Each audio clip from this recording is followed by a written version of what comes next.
Hey there, welcome to LSAT Demon Daily. I'm Eric, a teacher with LSAT Demon. Joining me is Stefan, a tutor and a writer with LSAT Demon.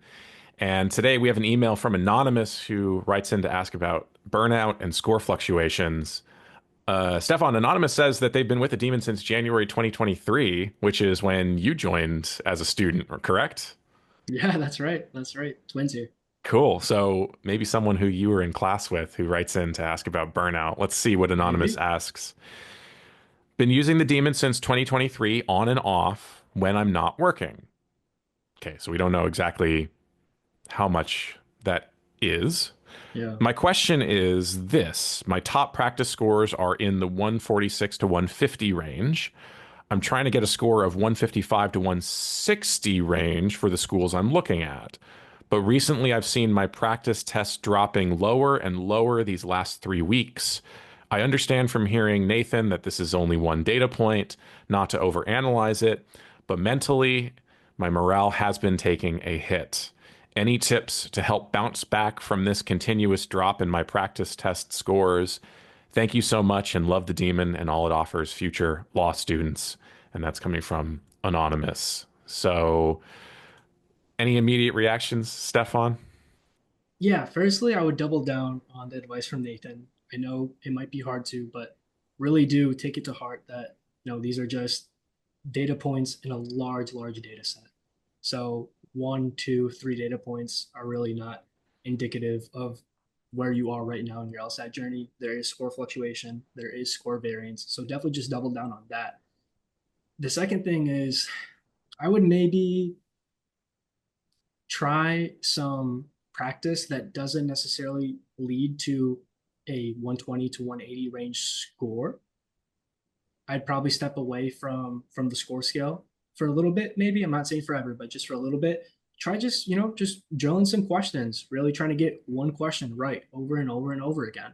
That's where, the confidence is going to come from. No time pressure. Just try to really crack that question. Yeah, and learn something from drilling those questions instead of being Mm-hmm. totally consumed by what the score is. I Yeah. completely agree with that. Yeah, love that. The other thing I will say, Anonymous, is you already acknowledged this. Stefan has said it. 3 weeks, not super long in the grand scheme of things when it comes to LSAT prep. So this could just be a momentary fluctuation. Also, you say that you've been studying on and off when you're not working. We don't know what that really looks like for you. Yeah. And we don't know, even in these last 3 weeks, when you have seen this drop in your practice test scores, we don't know what your study schedule has looked like. I will say you can't really get caught up in any trends until you give yourself a consistent period of probably several months of studying pretty much every day. Yeah. Like the trends are just not going to be meaningful until you put in consistent work.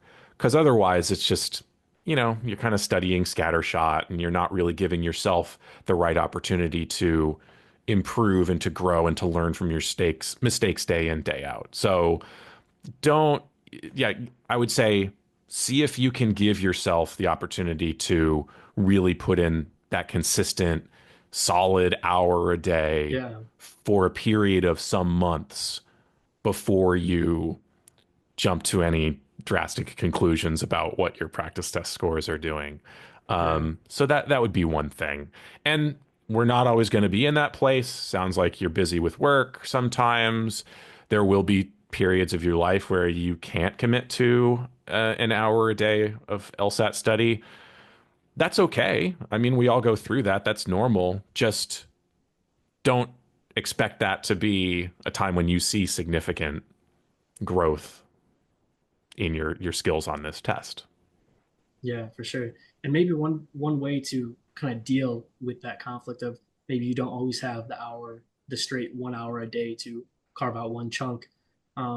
Maybe be smart about what you do in that 1 hour, because maybe she says or Anonymous says on and off. So maybe Anonymous is doing a section and then not reviewing that section until a day or even 2 days later.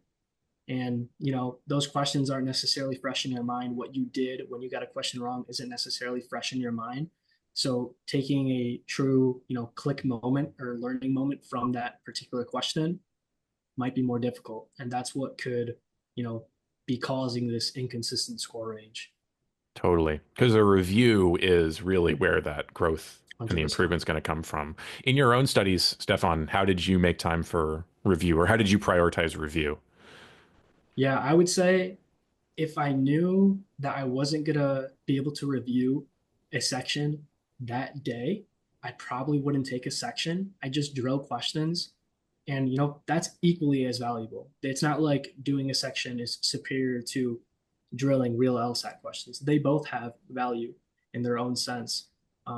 But the best sort of review I feel like would happen directly after you take a section, or maybe you give yourself a little bit of a break, then hop back into it. um, if you're really on a time crunch and maybe you don't get to it the next day, again, not ideal, but also not detrimental. Yeah. Keep it up, anonymous. Stay consistent. Remember that you are not your scores, that 100%. we are all just improving one Yep. question at a time. So, yeah, anything else, Stefan? Just stick with it. Try to see if you can be a little bit more consistent in your studies, and I'm sure that the success and the progress will be inevitable. Great. Thanks, anonymous. Email daily at lsatdemon.com if you'd like to ask us a question or share some LSAT or law school admissions news. Thanks for listening.